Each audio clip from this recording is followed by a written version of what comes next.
Jai Ganga, Jai Shri Matri Namaha. Jai Ma, Jai Ma. Sadhviji, how wonderful to be with you. So wonderful to be with you. I know, Rajaji, we've talked about this for so long and so many times, and I'm so happy to finally be able to be with you and all of these beautiful Shaktis who are studying so deeply and so sincerely with you. It's been a wonderful journey because we started this school just a year, 2 years ago, and we have grown now, and it's wonderful, and so much energy and bliss and power and so much action, and that's why I thought they must meet you, because if anybody is a living Durga Chandi out there, it's you. And so, what I thought we'd do is, why don't you take us in a little invocation and bring us to this space together, and just take a couple of minutes and bring us there with you.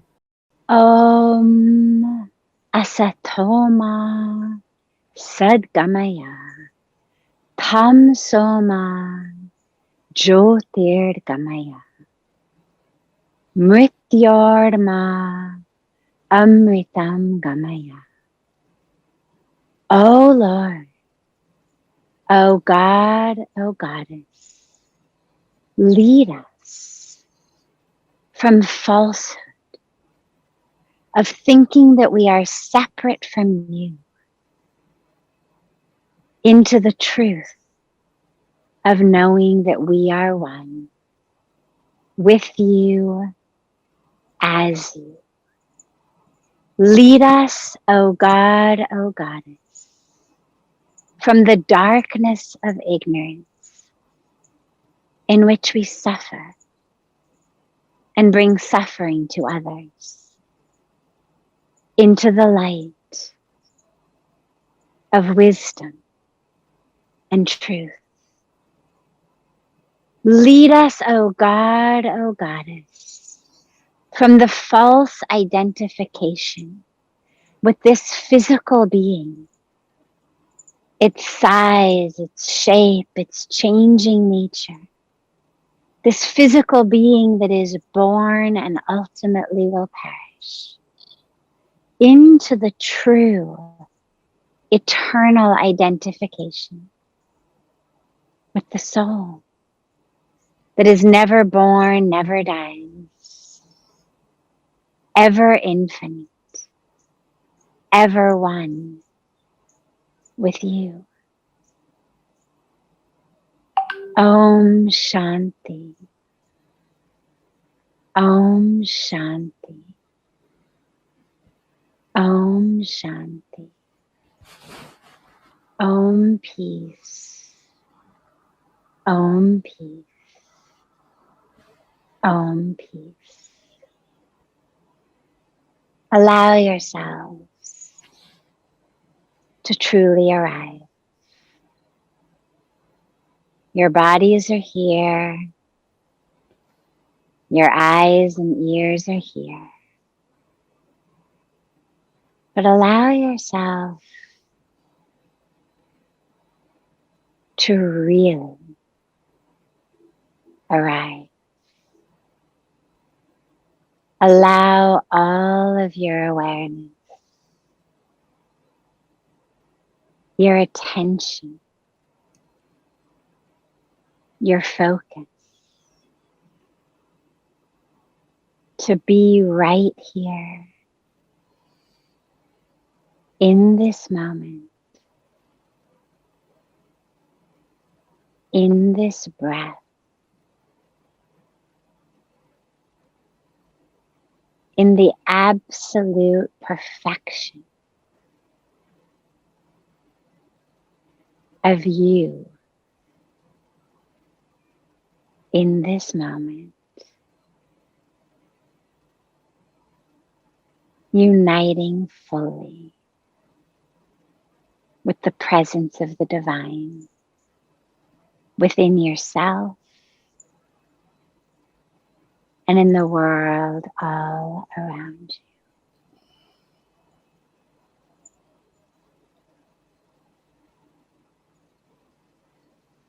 Beautiful.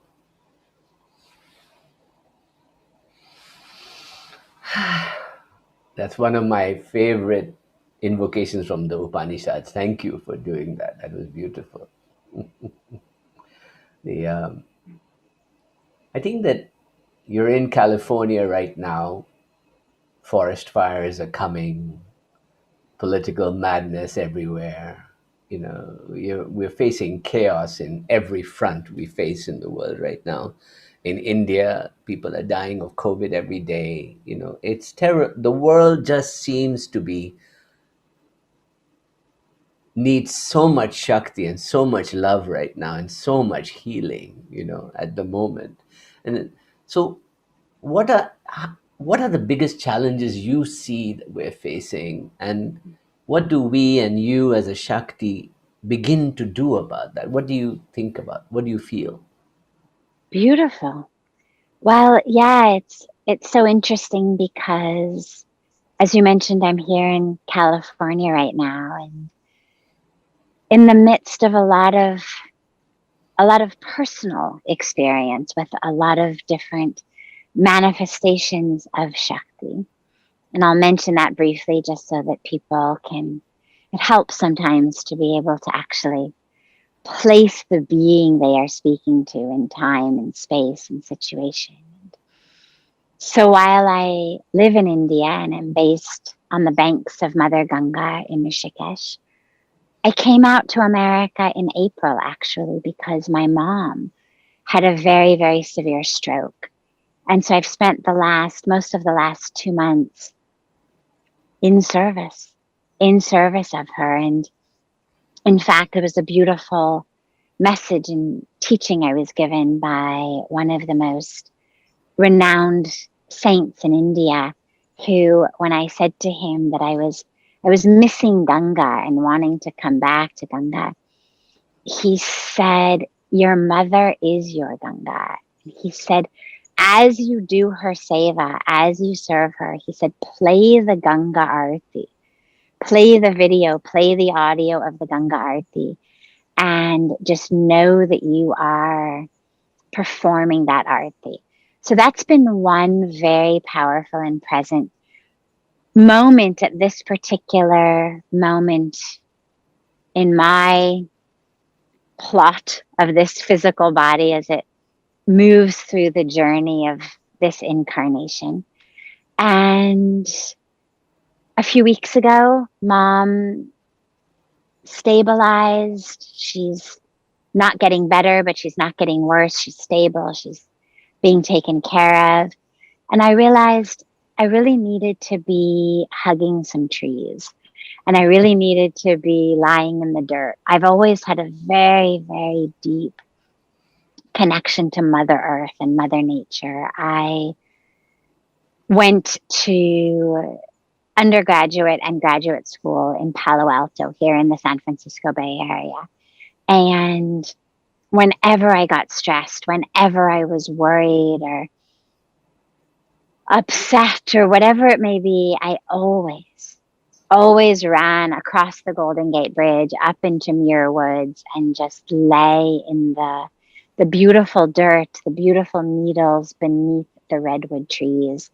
And really, in a time in my life when I didn't even know the word meditation, or I certainly would never have used the word, there I was having this exquisite meditation of oneness with Mother Earth and Mother Nature that just healed me so deeply.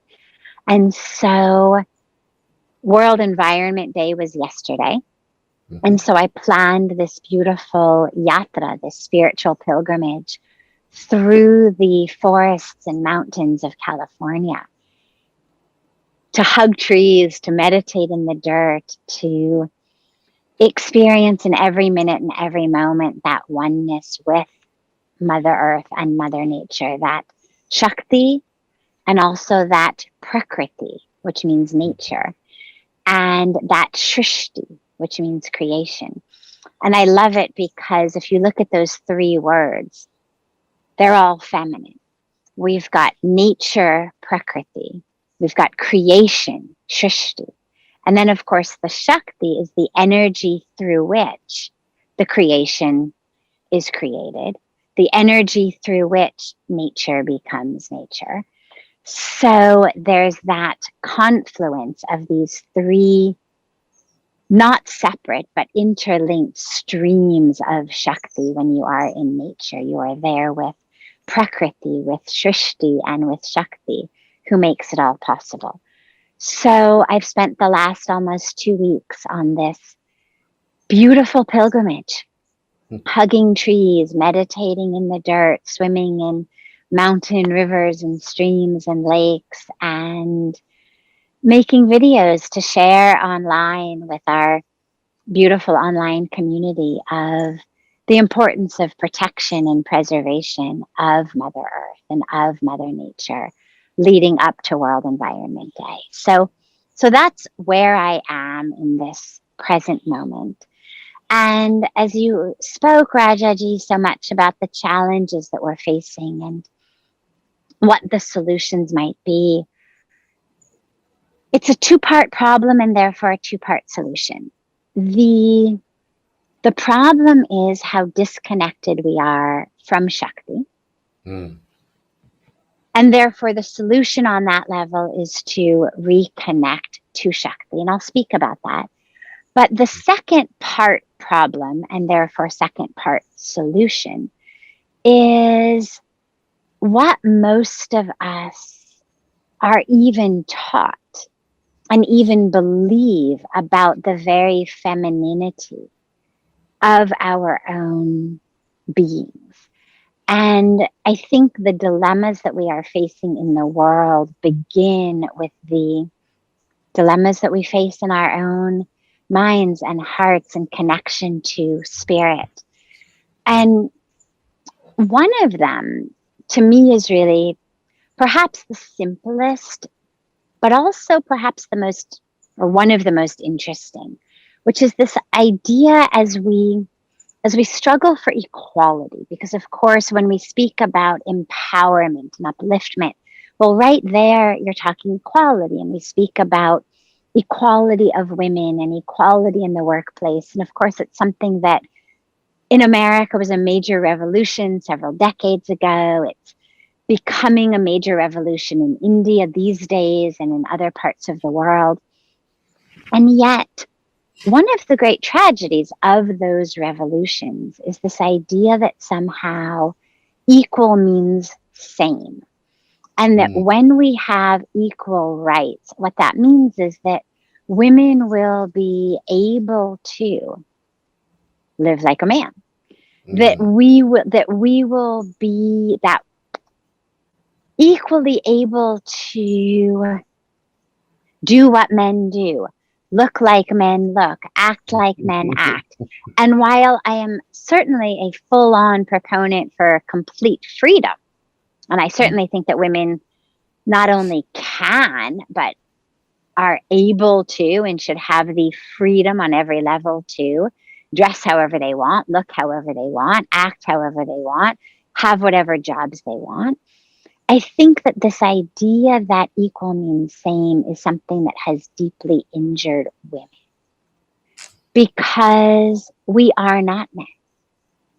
And in our striving for equality, it feels that we have subjugated and pushed away a lot of that which makes us women in this urge to prove that we are like men. And so I think the first and important piece is to recognize that equal does not mean same. And that women's choices may be different from men's choices. We are different. We are different chemically. We are different biologically. We are different electrically. We are different on the very cells of our body. We're also different in the way that the hormones flow through us that then impact how we think, how we feel in our minds and our hearts. We're different in terms of the archetypes. We are different spiritually. Yes. There is a reason that in the Vedic tradition, where the acknowledgement of the supreme presence of God is so paramount. Nonetheless, we speak about Lakshmi Narayan, Shiva Shakti.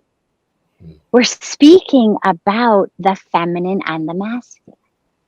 Correct. And to me, that's always been very interesting because, we speak about Sita, Ram, and Radha, Krishna, and all of these where there's the female and there's the male. And this is about God we're talking.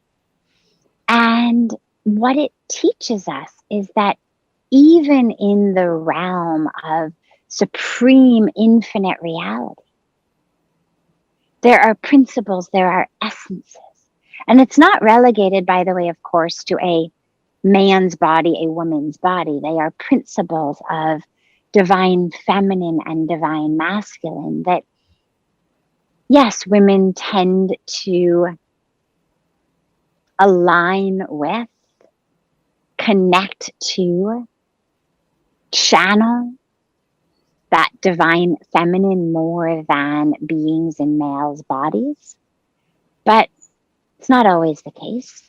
And so I think it's very important for us to recognize that equal doesn't mean same, and to really fully embrace that femininity, not in a place of being apologetic, not in a place of having to then fold our hands and ask or pray or beg for equal rights, equal respect, but with the awareness that although we are different, we are equal. We don't have to become equal. But that equality does not require sameness, and to just love and embrace and revel in the glory. There's a logical argument to say that the mess we have inherited has a lot to do with that sort of imbalance in the masculine energy for the last 2000 years, and we have to, perhaps it's a time to give the feminine a chance to show what it can, how the world can realign itself in a way. Absolutely. And as long as women themselves are pushing away their femininity in this idea that somehow in order to be equal, I have to, we're never going to be able to bring that back. So that's piece one. And piece two builds off of that. And in order to connect with Shakti, in order to live as Shakti, we have to have moments of connection, moments of quiet. We have to be able to come home within ourselves. And whether you call it meditation, whether you call it prayer, whether you call it awareness and consciousness, and whatever form it may take. It may be a seated, eyes closed meditation. It may be belly dancing. It may be chanting and singing. It may be the creation of art or music. Whatever it is, there has to be time for it, and not in a way where it's 6 minutes between this and that, but really an appreciation of that. And the dilemma that comes out of this, in order to be equal, we have to be same, is that women inevitably have other duties as well, where there's families, that duty in so many households, traditionally in so many cultures, falls to the women to care for the children, to care for the home, to care for the elders. And that's true whether you are a stay-at-home mother or whether you are the CEO of a Fortune 500 company. You are still, in most cultures, the one responsible for child rearing, for taking care of the home, for perhaps putting meals on the table. And so there's been this real tragedy. And in a way, sadly, a lot of the self-help, new age teachings have just made it worse, where they tell us that we can have everything. We should have everything. We can do everything. If we just can visualize it, we can do it. And so I've seen over the last many years a lot of women running around with this idea, this myth, this misconception that somehow they really can and should be full-time CEOs of companies, full-time stay-at-home mothers. They should be tending their vegetable garden. Every meal should be made from scratch, from their own vegetable garden, of course. That they should have deep yoga practices. They should get their yoga teacher training certificate. They should have meditation practices. They should perhaps become a teacher of meditation. And they should, of course, squeeze organic, fresh, green vegetable juice every day for themselves and every member of their family. And remember, we should be sleeping 8 hours a night and fresh and happy and connected to the divine feminine in every moment. And my sisters, this is insanity. It's absolute insanity. But it's insanity that we collectively have somehow agreed upon. And because of that, not only do we hold ourselves to it, but we hold each other to it. And if you look at the world of social media, the very curated world of social media, what most of us show is, hey, look, I'm doing it. We are literally the 4-armed, 8-armed, 16-armed goddess who is juggling, the green protein shake over here and the garden over there and the 2,000 employees here and the children there and the parents here. But the truth is that at this moment, we're actually in human bodies. And the spirit is divine. The soul is divine. And the body is very human. And really can only do one thing at a time. And it's got these 2 arms, and the truth is they actually function best when they work together rather than separately. And so we need to recognize that we are not supposed to do it all. And to free ourselves of the cultural clutches that say that we are supposed to. And in full freedom to decide, what is it that we want to be dedicated to? And we don't have to choose for the next 50 years. We may only have to choose for the next bit of time, a few years, or even a week, or even 10 minutes. But are we wanting to focus more on this or more on that or more here? Rather than just continuing to add balls to that which we are juggling. Until in order to keep them going, we are literally losing our minds because our eyes are like, following all these balls. And we're dizzy. But actually to recognize and to realize that we are worthy of occupying our place on planet Earth, even if we only do one thing at a time. There is no scripture. There is no teaching in which it says, "O Mother, O Shakti, thou shalt juggle all the balls of the universe. Thou shalt multitask better than thy neighbor." It's not there. There's no place in which we need to prove ourselves.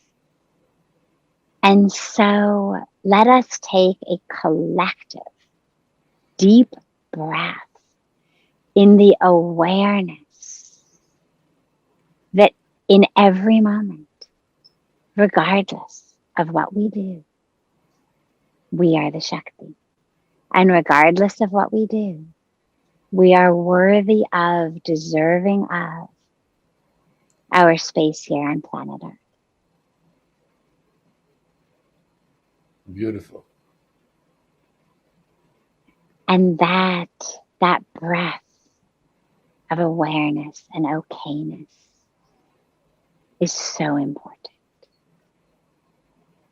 And the last piece, I mean, there's so much to share, but the last piece that I would say on this first rung of us reconnecting to Shakti so that we can then bring it into the world is we have to stop being afraid of ourselves. There aren't many, there are a few, but there are not many women I know who do not believe on some deep core level that if left to their own devices, they would consume the world.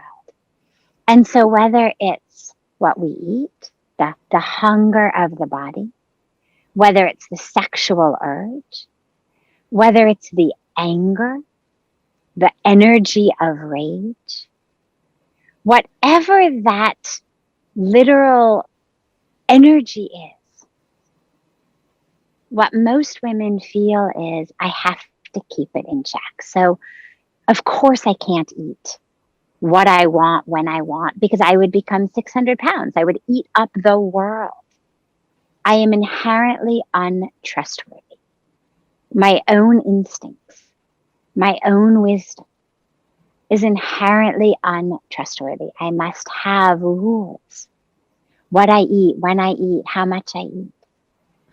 Otherwise, I would literally consume everything. I must mitigate through shame,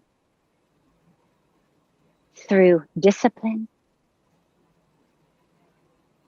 my energies of sexual desire, my energies of anger, of rage, that mama bear energy. Raja, you spoke in the beginning about what's happening to our planet. Well, if you step between a mama bear and her cubs, is she going to go, oh, it would be so nice if you could just step out of the way a little bit. See, that's my baby back there. Would you mind? Then we could have a cup of tea. Would you mind just a little bit? You could go over there. No way. She's going to jump on you. She's going to do whatever she needs to do to protect her babies. And we have that mama bear in us. And this earth, this nature, this planet to which we feel so deeply connected in the core of our beings. You touch our babies, we'll show you. And when we suppress that because, oh my God, we're not supposed to get angry, it just bubbles over. And then we become depressed and miserable and we turn to food or alcohol or drugs or promiscuity or whatever it is to deal with that energy. And so it's really important actually to embrace that. That does not mean gobble up your neighbor, but it means embrace the energy. There is a difference, a critical difference between an energy of something and acting out on it. Being aware that there is energy of rage does not mean I have to scream and shout and get a gun and kill people. It means I simply have to allow that energy to rise within me. Not repress it, not suppress it, not deny it, not shame it away. Allow it to rise within me. And then it'll automatically dissipate. Like the waves of the ocean. It comes, it rises, it crashes. And ultimately it dissipates. And this is true, by the way, about sexual energy as well. When we take vows of celibacy, of renunciation, you learn how to work with energy. Simply taking a vow does not render you energyless. But there are ways of working with it. And of course, for those of you who are not celibate, not renunciants, I would still say there is a great power in working with that energy, because otherwise we feel like a slave to it. And the last thing you want to be is a slave to anything. And so all of the energy of rage, the sexual energy, is energy for us to utilize, to work with. And yeah, we may scream sometimes, but the power of that energy to actually effect change in the world is what we really need to do. Because the truth is, as humans rather than bears, we have the ability to plan, to initiate, to execute, to manifest, to innovate, to implement. But that anger, that rage is a catalyzing energy. That mama bear energy. Do not mess with my babies. Whether it's the flowers or the rivers or the streams or the planet Earth or our children in Africa or so many other places in the world who are suffering and dying, or our sisters who are dying in childbirth, or who are being raped because they have to go to the bathroom outside in the forest because they don't have access to a toilet in their home. Yeah, there is mama bear energy about that. And that's great. Do not fear that energy. But just remember, you are not a slave to it. It's just energy. And allow it to flow through you. And as you do that, what you will find is that there is an intelligence, a wisdom that makes you know how to utilize it, how best to channel that energy that actually is beneficial for the world. But to the extent that we suppress and repress and deny the energies of the being, we repress our ability to affect any kind of change in the world. And so we need to begin by trusting ourselves. See what it would be like if you didn't diet, if you just ate what you wanted when you were hungry and trusted yourself to stop when you were full. And I don't care how many times it hasn't worked in the past. Today is a brand new moment. And you have a brand new awareness. What would that be like? And what would it be like if, when the energies arose within you, you allowed them to rise? You didn't shame them away, but then you used that wisdom, that power, that Shakti of creation. Creation is not haphazard or random. Creation is very intelligent. And you used that power of intelligence to know where to move forward. Because that intelligence is within you. And then as we take this into the world, if we, the women, can carry that feminine principle, that Shakti, we will change things. Because the truth is, we are in corporations, we are in governments, we are in policy. But in too many places, we are there, not connected to that divine feminine within ourselves. We are there too much trying to be equal by being same. And so as we embody it and embrace it, we will channel it in the world, and we will create the space for other women and men in our lives to also open to that beautiful energy of Shakti. Beautiful.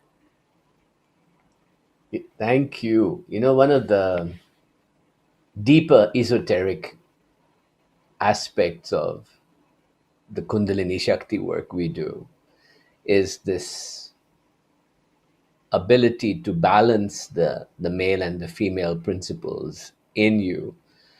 And we also meditate upon Ardhanarishwara, which is this beautiful idea of a androgynous pulse above the head and in the body that's uniting everything.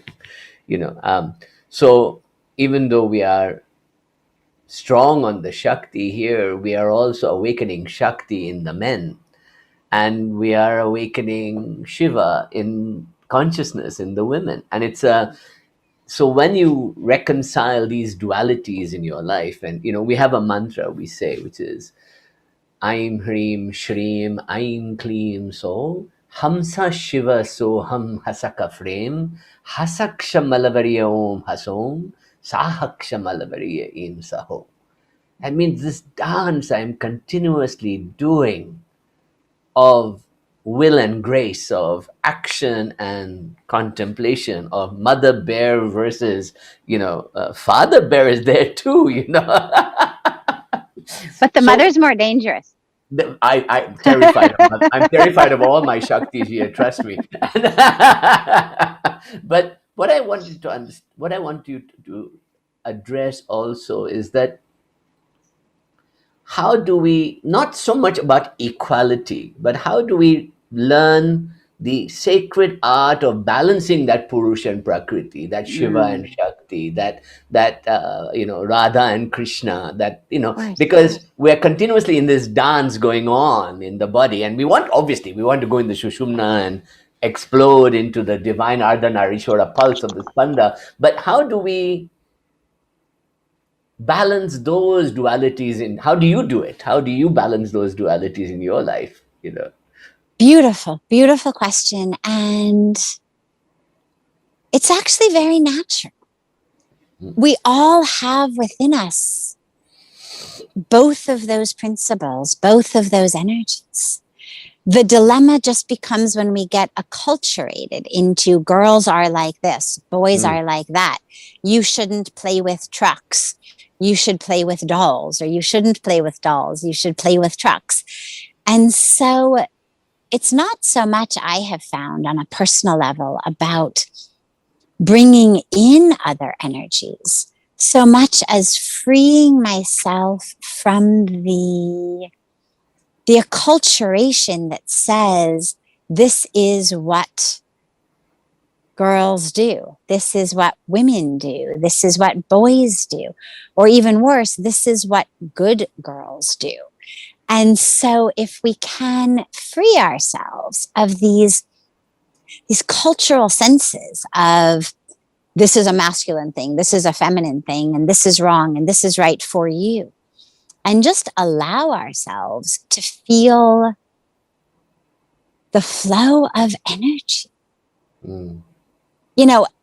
Energy itself isn't masculine or feminine, it's just energy. There are principles in that, in terms of how the energy manifests, that we call feminine principles or masculine principles. But energy itself is just energy. Fire is just fire. A rushing river is just a rushing river. Wind is just wind. Electricity is just electricity. And so as we connect ourselves with the real flow of the universe, the energies just flow. And I would say, just watch your mind say, oh, I shouldn't be doing that. Or, oh, I shouldn't be doing that. Or I should be doing this. So, oh, you're a woman, speak more softly. Oh, don't laugh too loudly, you're a woman. Or, oh, watch your place. Or, show a little more cleavage. Or pull up your skirt a little bit, show some more legs, you're going in for an interview. If we could just quiet the voices in our mind that have been so acculturated, so indoctrinated over these years. Programmed. Exactly. Very programmed. If we could just quiet those, we would be free. And so I'd say, whenever you have any of those thoughts, just bring the awareness back to the breath. Which is the power, which is neither masculine nor feminine. It is just power. And feel that power of the breath within you. Wonderful. I know we only have you for another 20 minutes or so. I'm going to try and take as much as I can out of you in this 20 minutes. Sure. First of all, just to let everybody know, there's a wonderful book that Sadhviji has written that is going to be available on Amazon in August. You can pre-order it now by going to Amazon.com. It is called Hollywood to the Himalayas, and it's her story of the last 25 years of being a PhD at Stanford and ending up a monastic in Rishikesh, and what that journey was like. So do go and pre-order it if you can, and thank you. That was the plug. The plug is over now, and I'll post a link to that. Dermot and I will post a link to that on the Facebook group, right? But let's talk about that for a few minutes, because Sure. here you were, food activist, political, activist, a student in Stanford doing a PhD, and you come to India, and then you're wearing orange robes, and you've married Ma Ganga, and you've completely devoted yourself to a path, which I understand that was a time when people did come to India, but nobody does that what you did. That's a remarkable story in itself. So give us the short form, because people can get the whole thing from the book. Sure. But yeah, tell us Of course. the short form. Yeah. Well, it's also important to mention that the book and the story is not only the last 25 years in India. It's mostly that. It's probably 95% that. But there's a critical piece, which is the pre-India life. And it's critical because the book, as you mentioned, is called Hollywood to the Himalayas, but the subtitle is A Journey of Healing and Transformation. And on the one hand, I was very, very privileged. I grew up in Hollywood. I had all of the opportunity and privilege. And on the other hand, I suffered a lot. I had experienced a lot of trauma, and I was in the midst of very unskillful ways of addressing that trauma.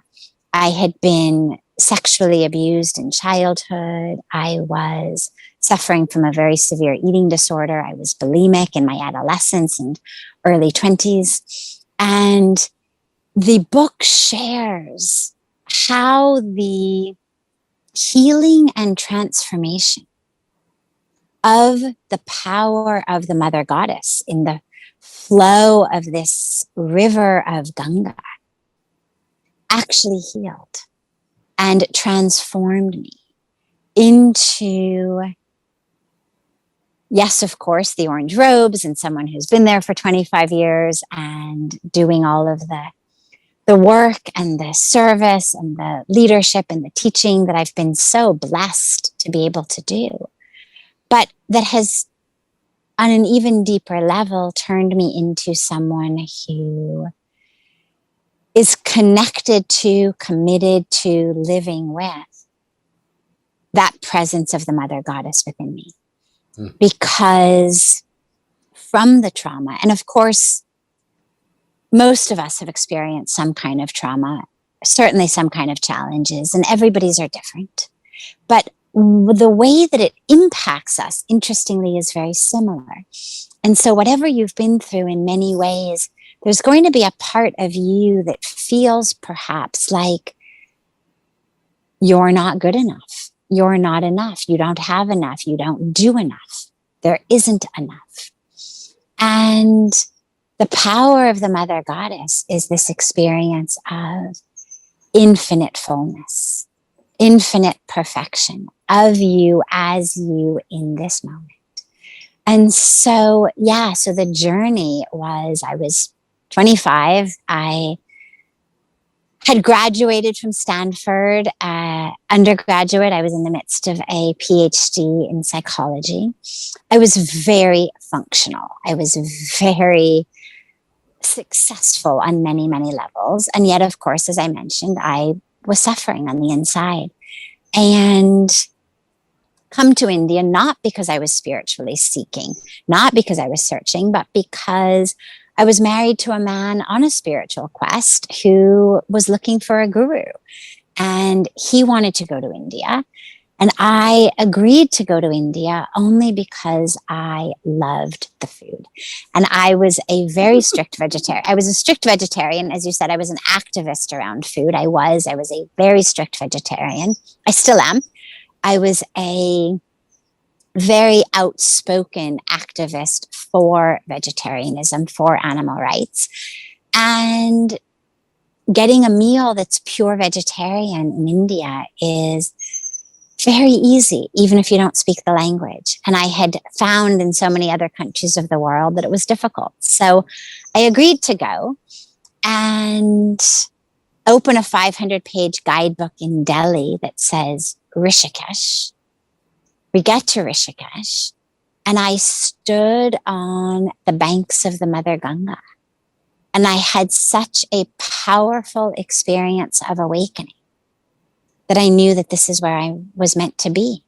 This is where, this was home. And so slowly, the logistics of that worked out. But from the heart, I knew from the beginning, this is where I meant to be. And so, yeah, I pretty much, everything in life shifted. I love the first chapter of your book, because the doctors told you that you'd come crawling back, and you showed them, and I'm so proud of you for doing that.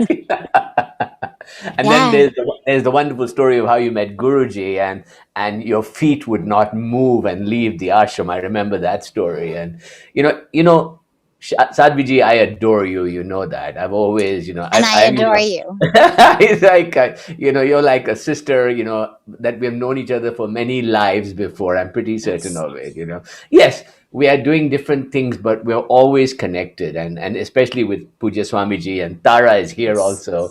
And she's wonderful.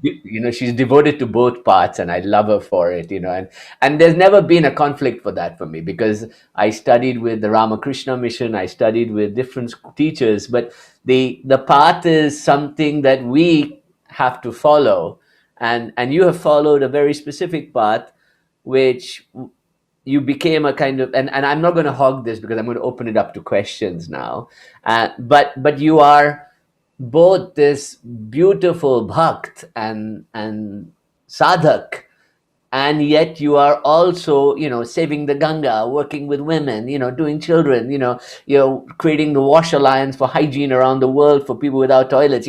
I mean, you've built more toilets and more things than people than anybody I know. I mean, this is remarkable work you've done, and how do you multitask like that? That's because everybody wants to do good in the world and still do sadhana and meditate. So just give us a couple of minutes on that, and then we'll open it up to questions. Sure. Yeah. So I actually think that the greatest secret to multitasking, or to the manifestation of intention into action, is to recognize that it's not you doing it, that you are just allowing the flow of the universe. All of Shakti, all of nature is very productive.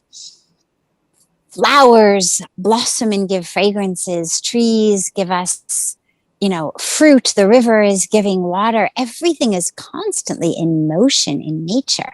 So it's not that we are, in order to be meditative and in order to be connected, supposed to be stagnant, supposed to just sit on the couch and eat potato chips and wait for our dharma to fall in our lap or something. We are the energy of creation. And so to allow that to flow through us is the greatest secret. But the dilemma is that most of us are so wrapped up in our own minds and our own stories and our own agendas that it can't flow through us. And so we are always, we're very wrapped up in being the doer, or is it right? Or what am I going to get for it? Will people love me? Will they appreciate me? Where's, the 50-50? Or why is this person talking about me like that? Or this person doing this? We're very wrapped up in dramas and stories and identities, both ourselves and those around us. And that's pretty much a full-time job, to be honest. I mean, really to be wrapped up in your own story and your own drama and processing conversations and emotions and dreams and relationships with everyone around you and talking about, you know, why everyone is saying, doing all of this. You know, sometimes, of course, there are things that need to be addressed. But most of the time, really what we need to do is just let go and allow nature to flow through us. It doesn't always matter who said what to whom, or why that happened, or why this happened, or why I had this feeling, or why I had this dream, or why, you know, we're very, very wrapped up in ourselves, very fascinated by ourselves. And on the one hand, it's wonderful. Insight is beautiful. Understanding ourselves is beautiful. On the other hand, make sure that the understanding of your psyche, of your emotional, psychological state, and how it relates to the emotional, psychological states of those around you does not become your full-time job, because that renders you incapable of doing anything else.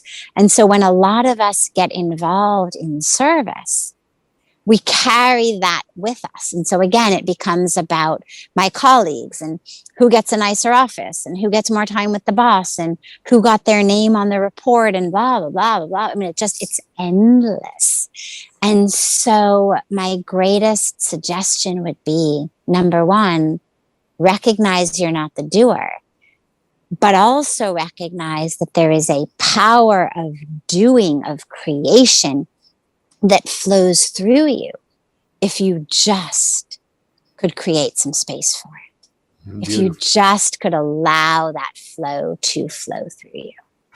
Let's take the last few minutes, Sadhviji, and just take us on a guided meditation. Sure.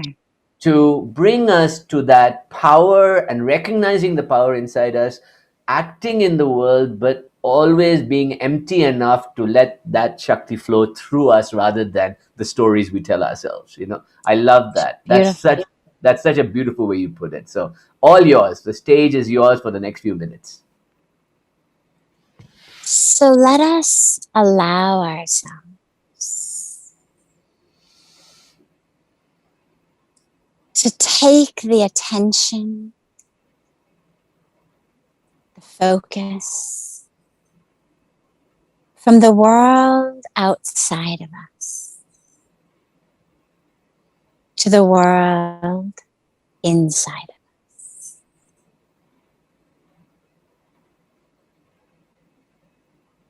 And allow that awareness to merge with the breath as it flows in and flows out.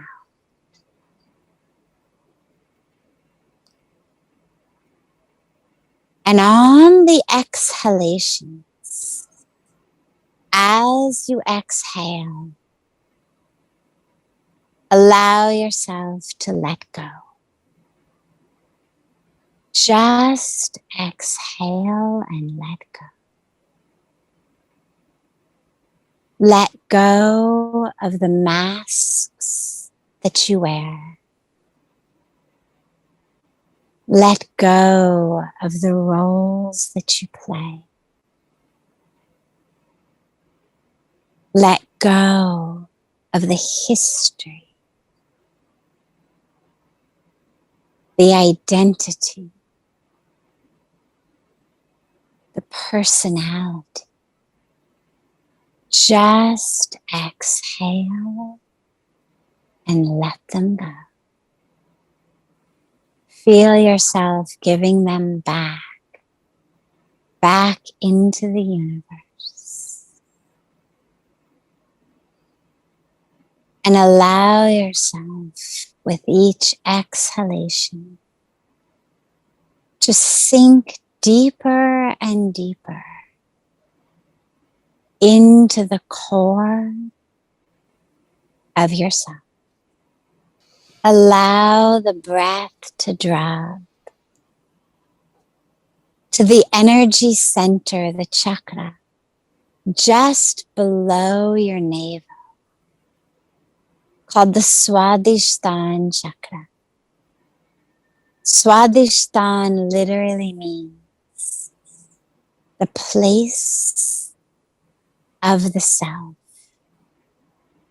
the seat of the self, the core of the self. So as you exhale and let go, allow yourself to sink deeply down,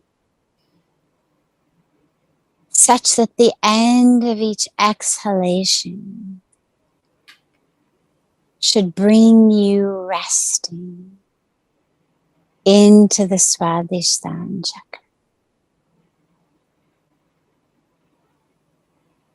And as you inhale, feel the petals of the lotus of the Swadhisthana, the core of the self.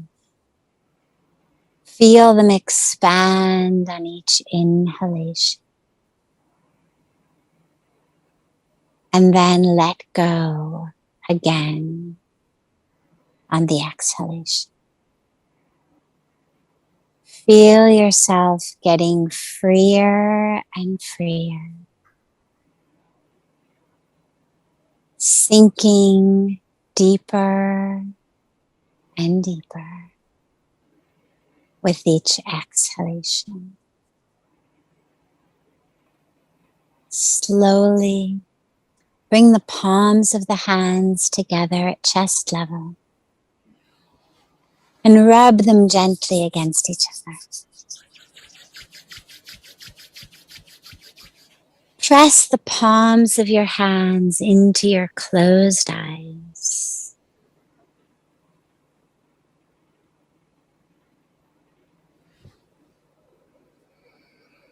Gently open the eyes and lower the hands. It's been such a joy to be with you all today. I know you have a plane to catch, so I do, but it's been so wonderful, and thank you. Wonderful. It's been wonderful having you. You know, the bala of the beach of the Swadhisthana is Aim, Kleem, so Kleem, Aim. And we do that in every meditation. It's such a beautiful. And I look forward to hopefully welcoming all of you on the banks of Mother Ganga, in the lap of the Himalayas. I'm sure that as soon as travel is safe, our beloved Rajaji will organize a beautiful tour and bring you all home to the banks of Mother Ganga. Wonderful. And I really do hope, as he mentioned about my book, I do hope that you find in it not just a fascinating story, but actually that you find the really exciting potential for you to accept that invitation that the Mother Goddess offers all of us to step into your fullest, healed, transformed, awake self. And I look so forward to hearing back from you all about that as well. And we hope you will come back again in a few months and do this even longer. Oh, I'd be happy to. Wonderful. So much love to you all. Sri Matri Namaha.